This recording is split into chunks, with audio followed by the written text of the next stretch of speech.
नमस्कार दोस्तों, स्वागत है आपका divine knowledge and eternal peace पर। दोस्तों, मुक्ति के बहुत से मार्ग हैं। मुक्ति मतलब परमात्मा से मिलने के बहुत से मार्ग हैं।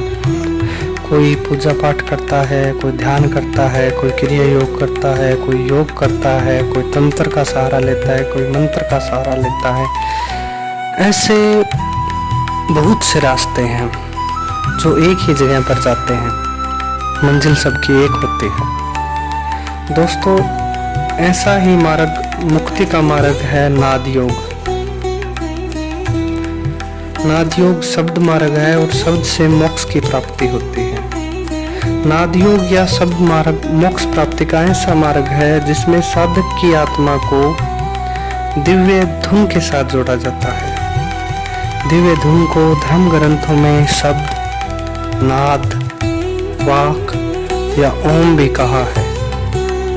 यह दिव्य धुन अकथनीय है, अर्थात इसे बोला या लिखा नहीं जा सकता और न ही इसे साधारण कानों से सुना जा सकता है। हम इस अनाहत दिव्य धुन का कोई अन्य स्रोत नहीं ढूंढ सकते। यह दिव्य धुन परमात्मा से निकलती है। वास्तव में यह परमात्मा ही है। इसी नाद यानी शब्द से ही सारी सृष्टि की रचना की है और यह सब में व्याप्त है। यह सारी सृष्टि का आधार है। वास्तव में शब्द अजन्मा है। इस शब्द से सृष्टिकर्ता ने जीवों की रचना की है और ऐसा ही शतपथ ब्राह्मण में ज्यों का त्यों कहा गया है। तैत्तिरीय ब्राह्मण में कहा गया है कि शब्द असीम है, अनंत है, इन सब से परे है।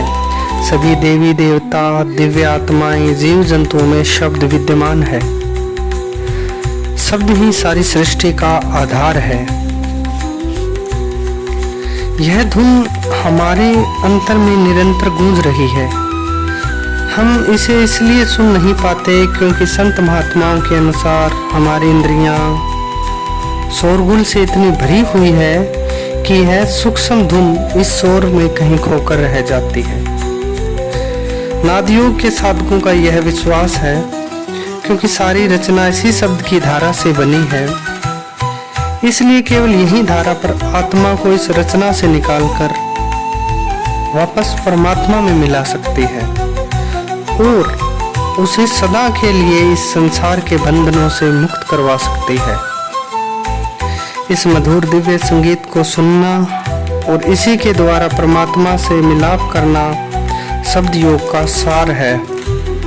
इस दिव्य धुन के माध्यम से परम सत्य तक पहुंचने के विषय में वेदों का सार समझाते हुए स्वामी निर्मलानंद गिरी लिखते हैं, जो कुछ भी अस्तित्व में है दिव्य धुन उसका आधार है।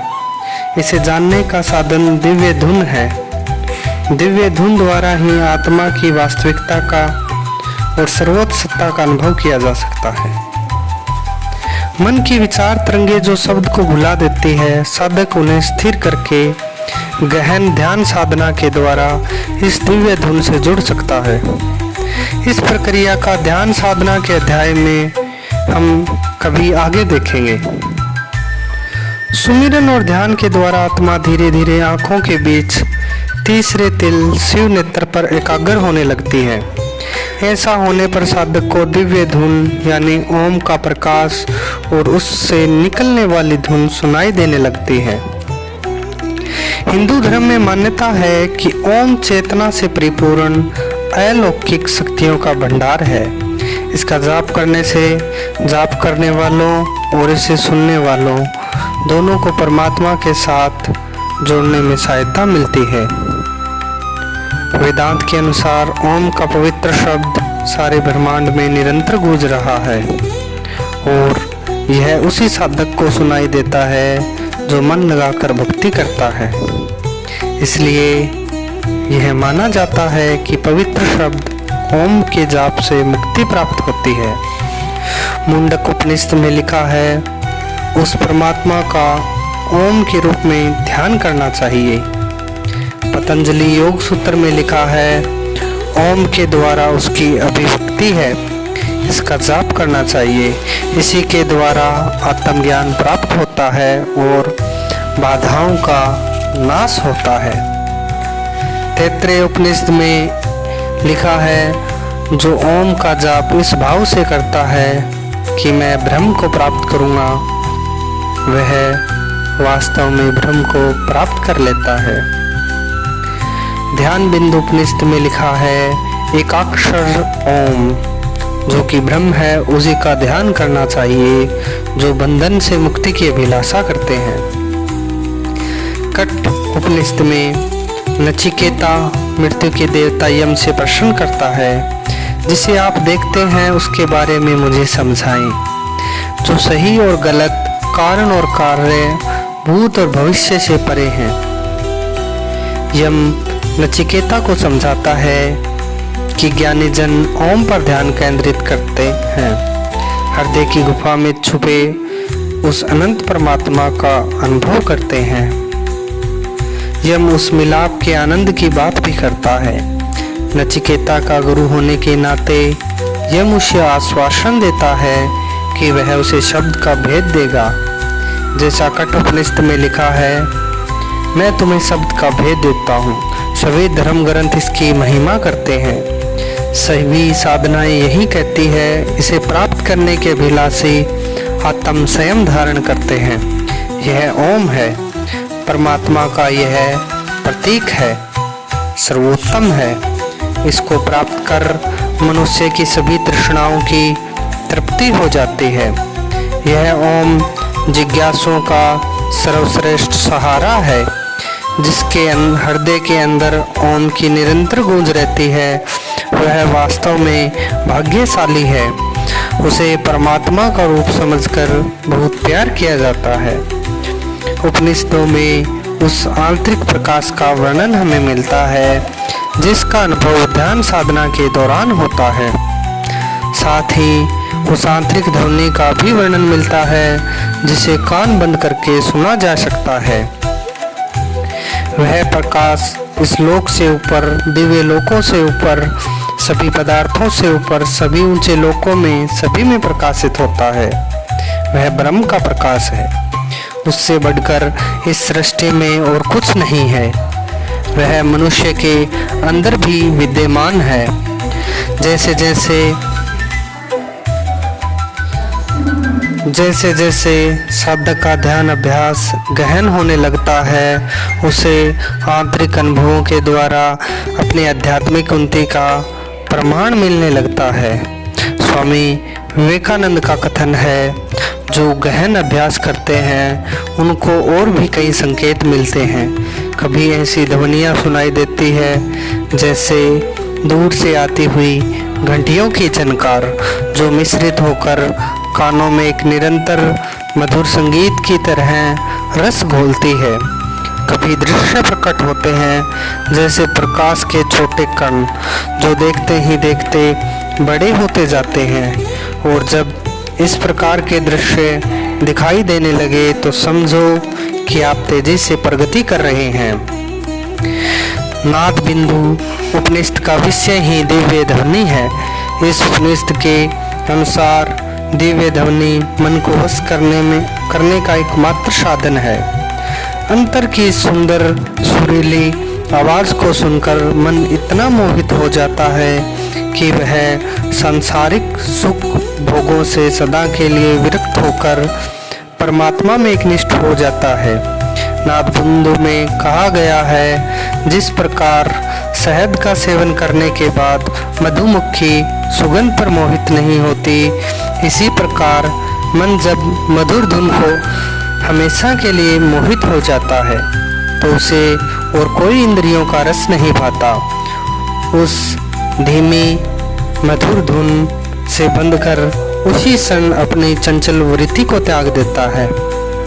शरीर के अंतःस्थल रूपी बिल में छिपा हुआ मन रूपी शाम जब दिव्य मधुर नाद के वश में आ जाता है तो संसार को पूर्णतया भूलकर स्थिर होकर इधर उधर नहीं भटकता। यह दिव्य ध्वनि उन सब ध्वनियों से बिल्कुल अलग होती है जिन्हें हम भौतिक जगत में पराये स्थूल कानों से सुनते हैं, क्योंकि यह दिव्य ध्वनि सामान्य अनुभव से परे है और न ही इसका सही वर्णन किया जा सकता है। फिर भी उपनिषदों ने इसकी तुलना दुनियावी ध्वनियों जैसे घंटियाँ, नगाड़े या वीणा आदि से करने का प्रयत्न किया है। धार्मिक ग्रंथों में आध्यात्मिक साधकों को सुनाई देने वाली इन आंतरिक ध्वनियों के बहुत से वर्णन मिलते हैं। हठ योग प्रतिबिका में आंतरिक ध्वनियों का इस प्रकार वर्णन किया गया है। आभूषणों के खनखने की आवाज़, भेरी, मृदंग और बांसुरी की आवाज़। शिव संहिता के अनुसार मदमस्त भंवरे की गुंजार, बांसुरी, वीणा, घंटियाँ, बादलों के गरजने की आवाज़। घेरंड संहिता में वर्णित ध्वनियाँ है झिंगुर की आवाज़, बांसुरी, मेघ गर्जन, झांझर, भरमरी, घंटा, कांस्य, तुरहई, भेरी, मृदंग, आनक तथा एक प्रकार की दूधंभी आवाज़। जिस क्रम में ये ध्वनियाँ सुनाई देती है उसमें भी भिन्नता है। उदाहरण के लिए नाद बिंदु उपनिषद में 11 प्रकार की ध्वनियों का वर्णन मिलता है, जो क्रमवार सूक्ष्म से सूक्ष्म होती जाती है। साधना के आरंभ में कई प्रकार की ध्वनियाँ सुनाई देती है। धीरे धीरे उनकी आवाज़ स्पष्ट और सूक्ष्म होती जाती है। आरंभ में ये ध्वनियाँ समुद्र की आवाज़ की तरह हैं, बादलों के गर्जन के समान, भेरी और झरने की आवाज़ की तरह होती है। बीच की अवस्था में ये छोटे ड्रम यानी मर्दल की आवाज़, फिर घंटे तथा सिंगी की आवाज़ की तरह होती है। अंतिम अवस्था में ध्वनियाँ और सूक्ष्म रूप में जैसे कींकणी यानी घंटियों की आवाज़, बांसुरी, वीणा और भंवरे की गुंजार की तरह सुनाई देती है। हंस उपनिषद के अनुसार आध्यात्मिक साधक को 10 प्रकार की दिव्य ध्वनियाँ सुनाई देती है। नाद को दाहिने कान की ओर से आने वाली 10 प्रकार की ध्वनियों के रूप में अनुभव किया जा सकता है। पहली आवाज़ चीणी, दूसरी आवाज़ में चींचणी, तीसरी घंटे की आवाज़, चौथी शंखनाद जैसी होती है। हंसनाद में पांचवी वीणा तंत्री की आवाज़ और छठी झांझ और मंजीरे जैसी आवाज़, सातवीं बांसुरी की सुरीली आवाज़ और आठवीं मृदंग के बजने की आवाज़ जैसी होती है। नौवीं भेरी की आवाज़ और 10वीं आवाज़ मेघ गर्जन जैसी होती है। हंस उपनिषद में वर्णन आता है कि आध्यात्मिक साधना पहली 9 प्रकार की ध्वनियों को सुने बिना गुरु की कृपा से सीधे ही 10वीं आवाज़ को सुना जा सकता है। इस उपनिषद के अनुसार जब मेघ गर्जन की आवाज़ सुनाई देती है तो साधक पार ब्रह्म में पहुंच जाता है। यही आत्म साक्षात्कार या परमात्मा के साक्षात्कार की अवस्था है। मैत्री उपनिषद का कथन है, अंगूठों से अपने कानों को बंद करके साधक अपने अंतर के गगन मंडल में ध्वनि सुनता है। 7 ध्वनियाँ नदी, घंटे, पीतल के बर्तन, पहिए की गड़गड़ाहट, मेंढक की टर्टर, वर्षा के बूंदों, शांत स्थान पर फुसफुसाने, इन ध्वनियों को पार कर लेने के पश्चात वह उस परम निशब्द निर्गुण ब्रह्म में समा जाता है।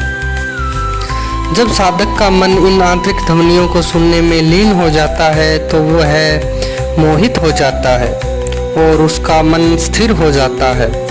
वह बाहर के सभी पदार्थों, इंद्रियों के विषय भोगों को भूल जाता है।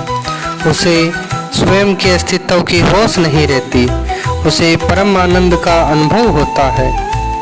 इस तरह वह समाधि की अवस्था में पहुंच जाता है। साधक को अपने मन को सभी प्रकार के विचारों से मुक्त करके केवल नाद पर ध्यान केंद्रित करना चाहिए, जो उसे तुरीय अवस्था में ले जाएगा। उस स्तर पर पहुंचकर वह निर्मल परमात्मा से एकाकार हो जाता है। नाद बिंदु में लिखा है, साधक जब इस ध्वनि में लीन हो जाता है वह बाहर की सभी आवाज़ों से बेखबर हो जाता है। इन सब अवरोधों पर विजय पाने के पश्चात वह 15 दिन में ही तुरीय अवस्था में पहुंच जाता है।